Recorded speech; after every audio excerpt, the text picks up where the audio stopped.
Lawyers of Reddit, what's your best most badass I rest my case moment? I was on the losing end of this one. I was representing a pro bono defendant who was attempting to regain custody of her children. The family division attorney was laying out his case to the judge for why my client wasn't ready, and his final point was that my client had refused emotional counseling to avoid violent fits of rage that she had inflicted on her children. On cue, my client jumps up screaming, "Fuck you, judge lady. You a stupid cunt. Fuck y'all for taking my fucking kids, you fucking cunts." I just caught the opposing attorney's smirk of satisfaction as I got up to usher my client out of the courtroom. Edit: in case you're feeling the slightest bit of sympathy for my client, here's some more background. https://www.reddit.com/r/tales from the/comments/9/3dq2for/the_only_time_kill_client. When I was in law school, I had to argue a case for an exam. I was the last in my class to go, so there wasn't anyone arguing against me. I opened with a motion to dismiss since opposing had failed to show. The judge grading me chuckled and said, "Touché, counsel." I still had to go forward, but we got off on the right foot and I ended up with an A. Not a case-winning moment, but a motion-winning one for sure. Think of cases like a big conflict, with motion hearings as little conflicts. Opposing attorney was insisting that rule A meant they could do X. I tried, multiple times, to point out rule A literally did not say that. During the hearing, the judge reached behind them, grabbed their rules of civil procedure, basically a dictionary of rules, placed it in front of the other attorney, and said, "Show me where rule A says X." Other attorney did not take the hint, read rules out loud for a brutal 5 minutes, and gave the book back. I said, "Judge, I have nothing to add." It was pretty fun. Opposing counsel decided that I had coached my witness and gave him lines to repeat, that he was lying. Short version is that he asked the witness if he spoke to me before he testified. Witness said he had.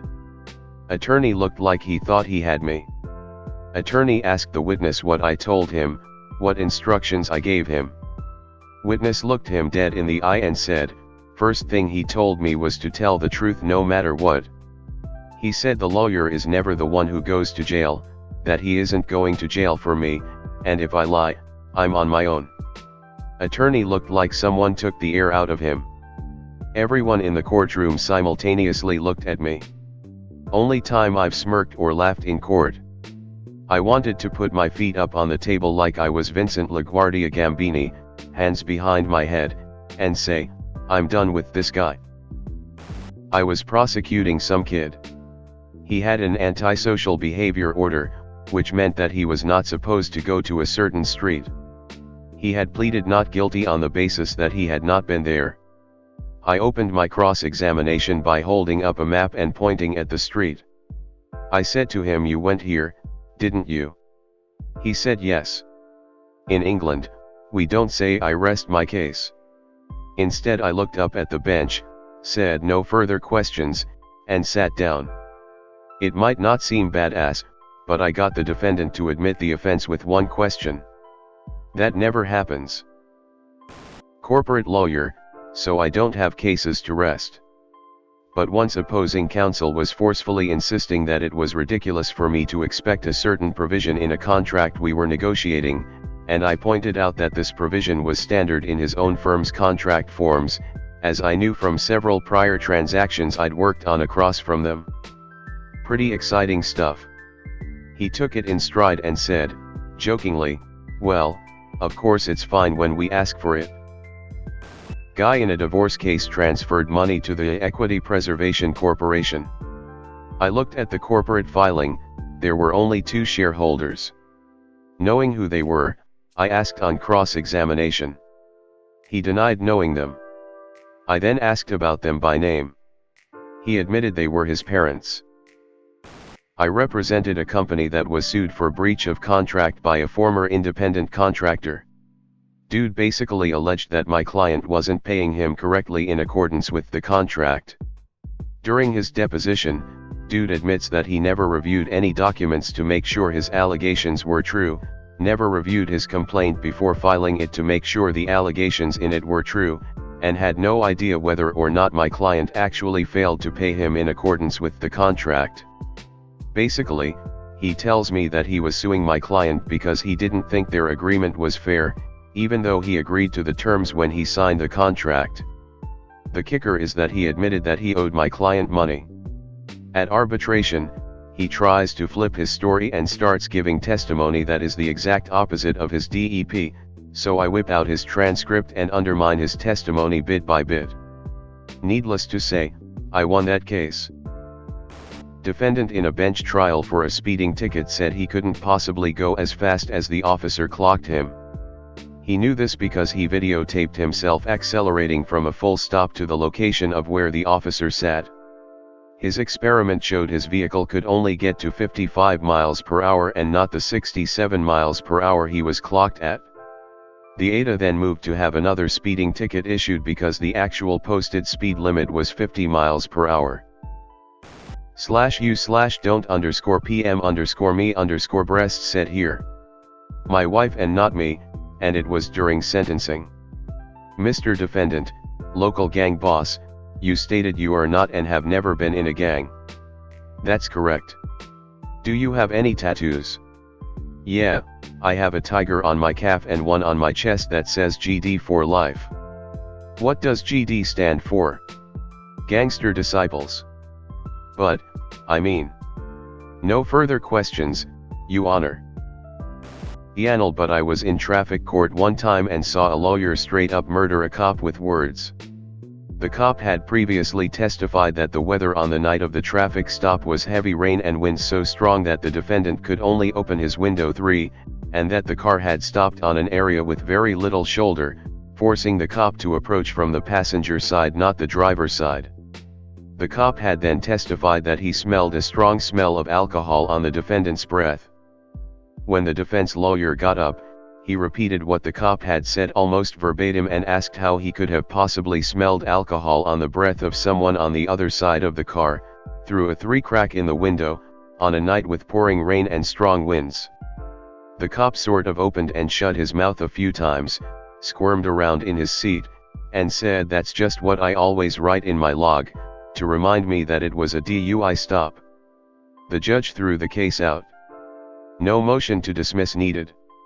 Then he took a break and called the traffic prosecutor and the cop into his office. I'm guessing it wasn't for a nice spot of tea and some scones. Edit, really, people? You've never seen Ianel in a comment thread before? Complaining witness accused my client of harassment/stalking. Said she told him numerous times that she wanted nothing to do with him. My client claimed they were dating, but whenever she got mad at him, she'd call the police and say he was harassing her. On the stand, she testified that she'd never dated him, never invited him into her home, wanted nothing to do with him. She presented a photo on her phone of him sitting on her porch to prove that he had come to her property. I asked the judge permission to look at the photos before and after the porch photo for context. Girl had dozens of photos of the guy, who was clearly her boyfriend. I showed her one such picture. This is Mr. So-and-so, right? Yes. In this photo, he's on a bed? Yes. The bed is yours? Yes. The bed is in your bedroom? Yes. You took this photo of him? Yes. He's smiling in the photo? Yes. And in this photo, he's wearing your brassiere? Yes. No further questions, Your Honor. I'm relatively junior, so I'm hoping to beat this one day. I defend professionals and brought a motion to dismiss a case on the basis that the plaintiff could not prove my client was negligent as she had not served the required expert evidence. As opposing counsel and I waited for our motion to be heard, we were sitting in the courtroom. The judge, who I did not know and who had not read our materials, wanted to talk to the parties of a short trial which was to be heard after our motion was argued. That matter was also a professional negligence matter and the plaintiffs had no expert support.